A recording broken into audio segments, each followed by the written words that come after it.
Hello everyone, welcome to our YouTube channel study with Sandeep sir. Good morning student, कैसे हैं आप सब। आशा है कि आप सभी अच्छे होंगे। आज के वीडियो में हम बीएड फर्स्ट सेमेस्टर के सेकेंड पेपर, जिसका सब्जेक्ट कोड 102 है और जिसका शीर्षक नॉलेज एंड कैरिकुलम है, कि प्रीवियस ईयर के क्वेश्चन पेपर को सॉल्व करवाने वाले हैं। इसमें से जो है आपको यह जानकारी प्राप्त होगी कि आपकी परीक्षा में किस प्रकार के प्रश्न आएंगे, किन किन यूनिटों से जो है ज़्यादा प्रश्न पूछे जाते हैं आदि। यदि यह वीडियो आपको अच्छा लगे तो इसको लाइक कीजिएगा, इसको शेयर कीजिएगा, और यदि आप हमारे चैनल पर नए हैं तो चैनल को सब्सक्राइब करना मत भूलिएगा। तो आइए जो हम पिछले वर्ष के पेपर को देखते हैं कि इसमें कौन कौन से प्रश्न पूछे गए थे और उनके सही उत्तर को जानते हैं। तो पिछले जो वर्ष का जो ये पेपर है, जिसमें कि कुल 40 प्रश्न एमसीक्यू आपसे पूछे गए थे, और इस बार भी आपसे के जो प्रश्न बताएंगे उसमें भी 40 एमसीक्यू प्रश्न ही पूछे जाएंगे, और प्रत्येक प्रश्न जो होगा वो 1.5 मार्क्स का होगा, यानी 1.5 अंकों का होगा। तो आइए हम जो है प्रश्न पत्र को देखते हैं। इसमें जो पहला प्रश्न आपसे पूछा गया है कि बालक का समाजीकरण करने वाला तल नहीं है। The socialization factor of the child is not. Option A दिया है समुदाय या समाज, ऑप्शन बी दिया है धार्मिक संस्थाएं, ऑप्शन सी है सांस्कृतिक परिस्थितियां, और ऑप्शन डी दिया है द्वितीयक समूह। तो इसमें जो है कि आपका जो सही उत्तर होगा चारों ऑप्शन में से समुदाय या समाज, बालक का सामाजिक करने वाले जो है वो तल हैं, धार्मिक संस्थाएं भी हैं, और सांस्कृतिक परिस्थितियां भी हैं। तो इसका जो ऑप्शन सही होगा वो होगा ऑप्शन डी। प्रश्न संख्या एक का ऑप्शन डी आपका जो है वह सही उत्तर होगा। अगले प्रश्न की ओर हम चलते हैं। प्रश्न संख्या 2, इसमें आपसे पूछा गया है कि सामाजिक परिवर्तन की प्रकृति है। The nature of social change is. Option A ये सार्वभौमिक है, it is universal. Option B दिया है कि सामाजिक परिवर्तन आवश्यक और अनिवार्य है, और ऑप्शन सी दिया है कि ए और बी दोनों, ऑप्शन डी इनमें से कोई नहीं। तो सामाजिक परिवर्तन जो सार्वभौमिक भी होते हैं और सामाजिक परिवर्तन आवश्यक और अनिवार्य भी होते हैं। तो इस प्रश्न का जो सही उत्तर होगा वो हो जाएगा ऑप्शन सी, ए और बी दोनों। अगले प्रश्न को हम देखते हैं। प्रश्न संख्या 3, इसमें आपसे पूछा गया है कि किसने कहा है सामाजिक परिवर्तन सामाजिक संरचना तथा सामाजिक व्यवहार में परिवर्तन है। Who said social change is some change in social behavior and in the social structure? Option A Spencer, option B Kuppuswamy, option C Jones, option D Kingsley Davis. तो इसका जो सही उत्तर होगा वो होगा ऑप्शन बी कुपुस्वामी। उन्होंने ही यह परिभाषा सामाजिक परिवर्तन की दी हुई है। तो प्रश्न संख्या 3 का ऑप्शन बी आपका सही उत्तर होगा। अगले प्रश्न की ओर हम चलते हैं। प्रश्न संख्या 4, इसमें आपसे पूछा गया है कि इस्लामी शिक्षा के केंद्र थे। The centre of Islamic education was. Option A मकतब, ऑप्शन बी मदरसा, ऑप्शन सी खानका दरगाह, ऑप्शन डी उपरोक्त सभी। तो इस्लामी शिक्षा के केंद्र ये सभी थे, मकतब भी था, मदरसा भी था, खानका भी था, दरगाह भी था। तो आपका जो सही उत्तर हो जाएगा वो हो जाएगा ऑप्शन डी। प्रश्न संख्या 4 का ऑप्शन डी आपका सही उत्तर होगा। अगले प्रश्न को हम देखते हैं। प्रश्न संख्या 5, जिसमें आपसे पूछा गया है कि निम्नलिखित में से किस शिक्षा व्यवस्था में सर्वप्रथम प्रवेश हेतु परीक्षा का प्रारंभ किया गया। In which of the following education system the examination for admission was started for the first time. Option A Jain शिक्षा में, ऑप्शन बी वेदांत शिक्षा में, ऑप्शन सी बौद्ध शिक्षा में, ऑप्शन डी प्रकृतिवादी शिक्षा में। तो बौद्ध शिक्षा में सबसे पहले जो है प्रवेश हेतु जो है वो प्रवेश परीक्षा का आयोजन किया जाता था। तो प्रश्न संख्या 5 का आपका ऑप्शन जो होगा सी वो सही उत्तर होगा, बौद्ध शिक्षा। अगले प्रश्न को हम देखते हैं। प्रश्न संख्या 6, इसमें आपसे पूछा गया है कि प्रत्ययवाद संबंधित है। प्रत्ययवाद suffixism is related to. Option A आदर्शवाद, ऑप्शन बी प्रकृतिवाद, ऑप्शन सी प्रयोजनवाद, ऑप्शन डी यथार्थवाद। तो प्रत्ययवाद जो है वो आदर्शवाद से ही संबंधित है। आदर्शवाद को प्रत्ययवाद और जो है इस नाम से भी जानते हैं। तो प्रश्न संख्या 6 का ऑप्शन ए जो होगा आपका सही उत्तर होगा। अगले प्रश्न की ओर हम चलते हैं। प्रश्न संख्या 7, इसमें आपसे पूछा गया है कि निम्नलिखित में से कौन दर्शन का गतिशील पक्ष है। विच of the following is dynamic side of philosophy. ये आपके 4 ऑप्शन दिए गए हैं। ए मनोविज्ञान, ऑप्शन बी समाजशास्त्र, ऑप्शन सी तकनीकी, ऑप्शन डी शिक्षा शास्त्र। तो दर्शन का जो गतिशील पक्ष है वो है एजुकेशन, शिक्षा शास्त्र। प्रश्न संख्या 7 का ऑप्शन डी आपका जो है सही उत्तर होगा। अगले प्रश्न की ओर हम चलते हैं। प्रश्न संख्या 8, इसमें आपसे पूछा गया है कि निम्नलिखित में से कौन ज्ञानेंद्रिय यथार्थवादी था। Who among the following was a sensory realistic. तो कौन ज्ञानेंद्रिय यथार्थवादी था? ऑप्शन ए दिया है कि कमेनियंस, ऑप्शन बी दिया है मिल्टन, ऑप्शन सी दिया है इरेसम्स, ऑप्शन डी दिया है लॉर्ड माउंटेन। तो इस प्रश्न का जो सही उत्तर होगा वो होगा ऑप्शन ए कमेनियंस। प्रश्न संख्या 8 का ऑप्शन ए आपका सही उत्तर होगा। अगले प्रश्न को हम देखते हैं। प्रश्न संख्या 9, उसमें आपसे पूछा गया है कि वेदांत दर्शन के अनुसार विद्यार्थी में कौन सा गुण होना चाहिए। According to Vedanta philosophy which quality should a learner process. आपका ऑप्शन दिया है ए सम, बी दम, ऑप्शन सी उपरति, ऑप्शन डी ये सभी। तो वेदांत दर्शन के अनुसार विद्यार्थी में ये तीनों गुण होने चाहिए। तो आपका जो सही उत्तर होगा वो होगा ऑप्शन डी। प्रश्न संख्या 9 का ऑप्शन डी। प्रश्न संख्या 10 को देखते हैं। इसमें आपसे पूछा गया है कि पाठचर्या उपागम जिसमें विषय वस्तु का प्रयोग किया जाता है कहलाती है। The curriculum approach which use the subject matter is called as. शिक्षार्थी आधारित पाठ्यक्रम। ऑप्शन बी दिया है परंपरागत दृष्टिकोण, ऑप्शन सी दिया है कि पाठ्यचर्या का महत्वपूर्ण दृष्टिकोण, ऑप्शन डी दिया है कि उपरोक्त सभी। तो आपका जो सही उत्तर होगा वो होगा ऑप्शन डी उपरोक्त सभी। अब प्रश्न संख्या 11 को हम देखते हैं। इसमें आपसे पूछा गया है किसने कहा समाजशास्त्र सामाजिक व्यवस्था तथा सामाजिक प्रगति का विज्ञान है। Who said sociology is the science of social order and social progress.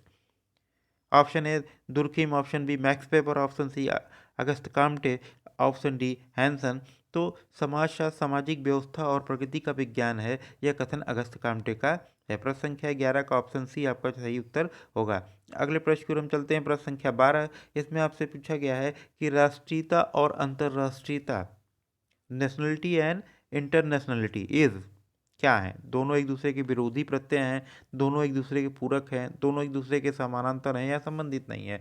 तो राष्ट्रीयता और अंतर्राष्ट्रीयता एक दूसरे के पूरक हैं। प्रश्न संख्या 12 का ऑप्शन बी जो है वह आपका सही उत्तर होगा। अगले प्रश्न को हम देखते हैं। प्रश्न संख्या 13, इसमें आपसे पूछा गया है कि राष्ट्रीय एकता का मुख्य बाधक तत्व है।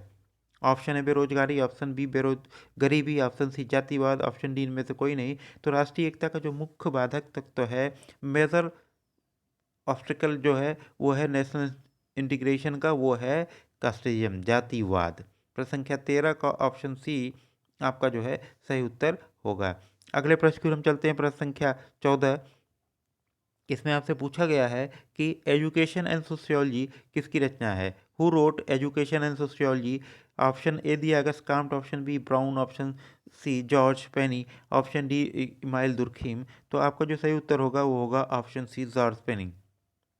प्रश्न संख्या 14 का ऑप्शन सी आपका सही उत्तर होगा। अगले प्रश्न की ओर हम चलते हैं। प्रश्न संख्या 15, इसमें आपसे पूछा गया है कि पाठचर्या का घटक है। पाठचर्या का घटक ऑप्शन ए शिक्षण, ऑप्शन बी मूल्यांकन, ऑप्शन सी उद्देश्य, ऑप्शन डी उपरोक्त सभी। Component of curriculum is teaching, evaluation, objective, all of the above. तो इस प्रश्न का जो सही उत्तर होगा वो होगा उपरोक्त सभी। पाठचर्या के शिक्षण भी जो है घटक है, मूल्यांकन भी और उद्देश्य भी। तो प्रश्न संख्या 15 का ऑप्शन डी जो है वो आपका सही उत्तर होगा। प्रश्न संख्या 16 को हम देखते हैं। इसमें आपसे पूछा गया है कि प्रयोगवाद है। Experimental is an. प्रयोगवाद क्या है? प्रकृतिवाद और वास्तववाद के बीच की विचारधारा।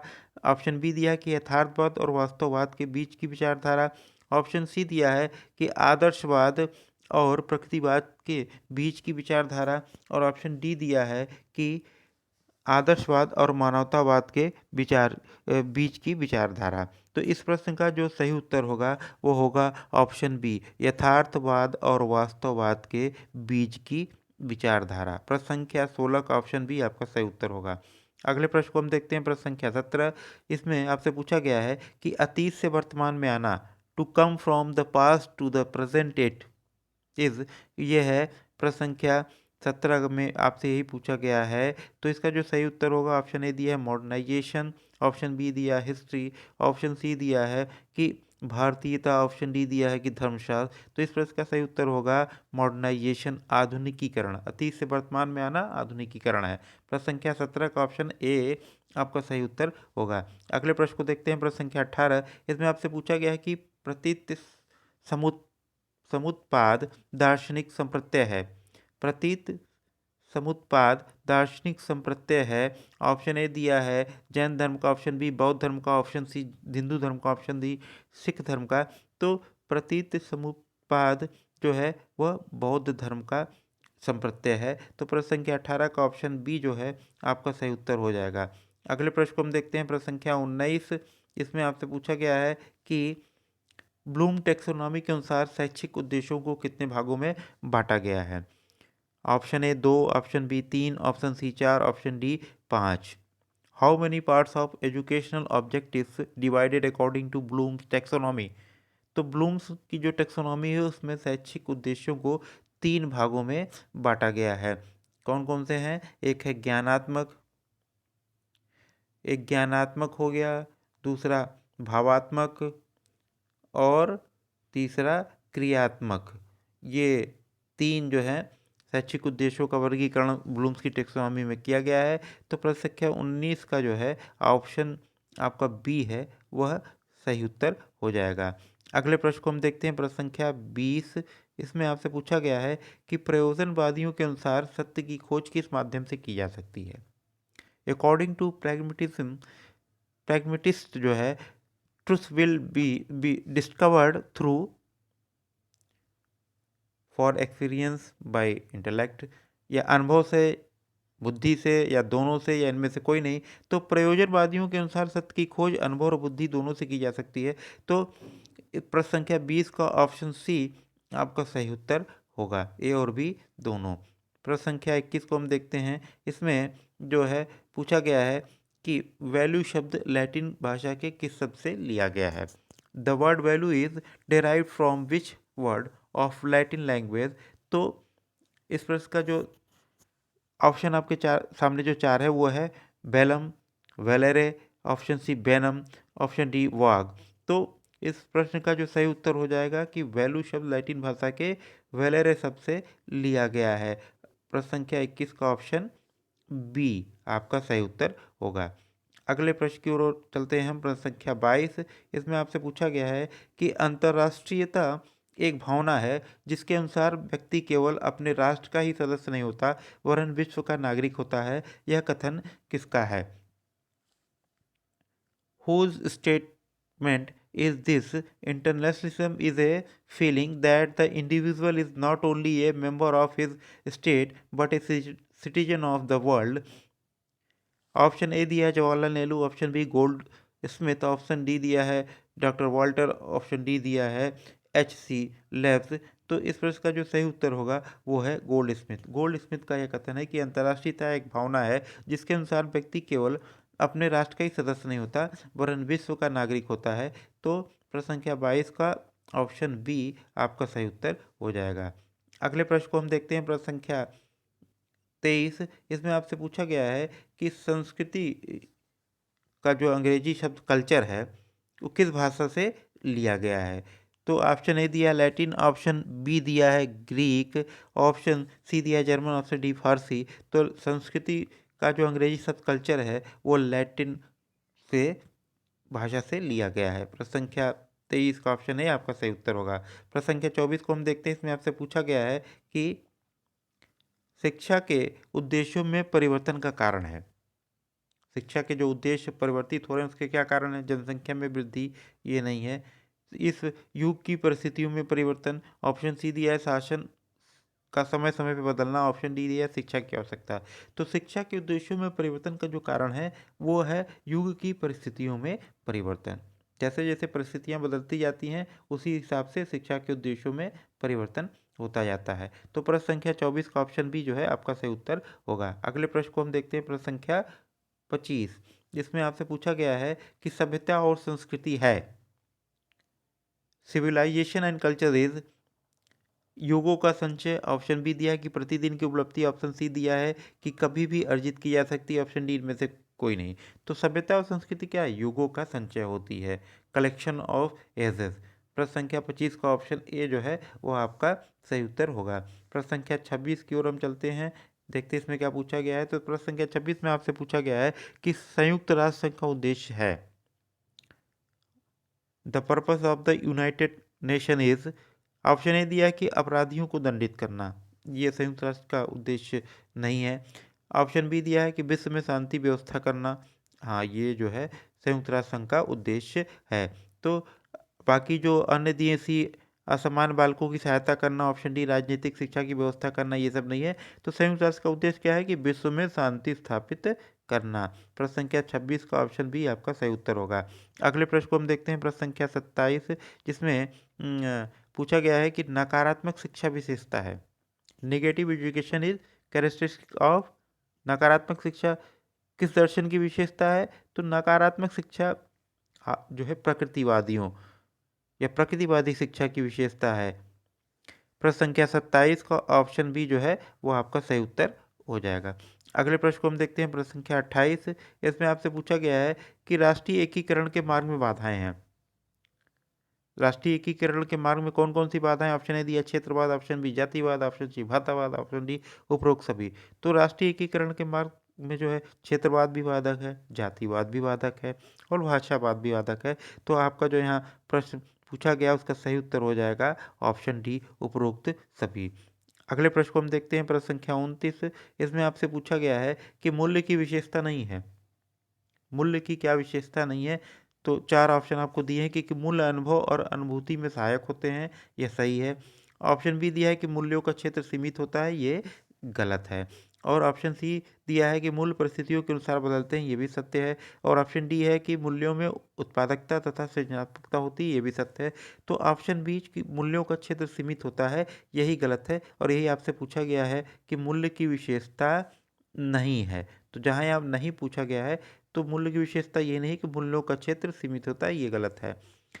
अगले प्रश्न को हम देते हैं, प्रश्न संख्या 29 के बाद 30 को, जिसमें आपसे पूछा गया है कि निम्नलिखित में से कौन सा ज्ञान का एक प्रकार है। विच of the following is a type of knowledge.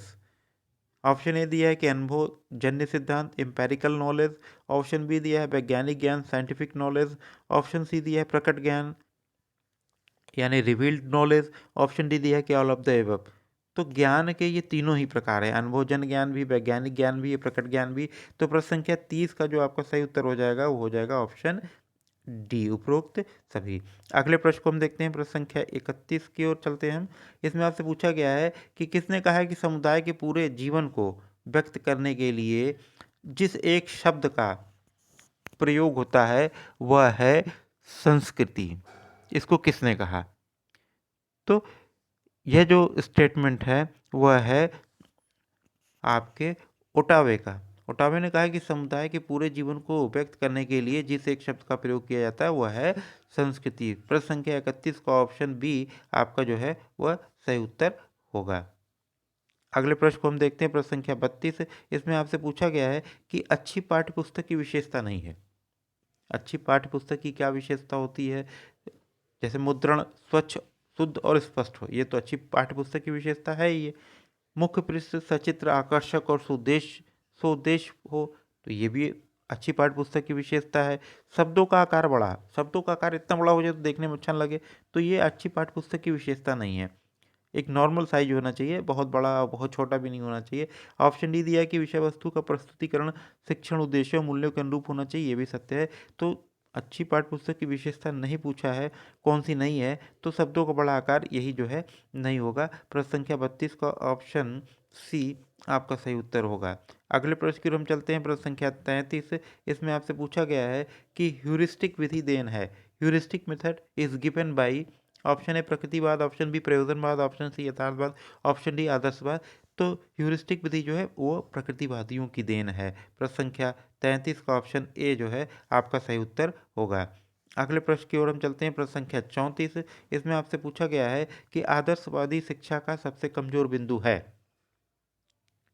The weakest point of idealistic education is.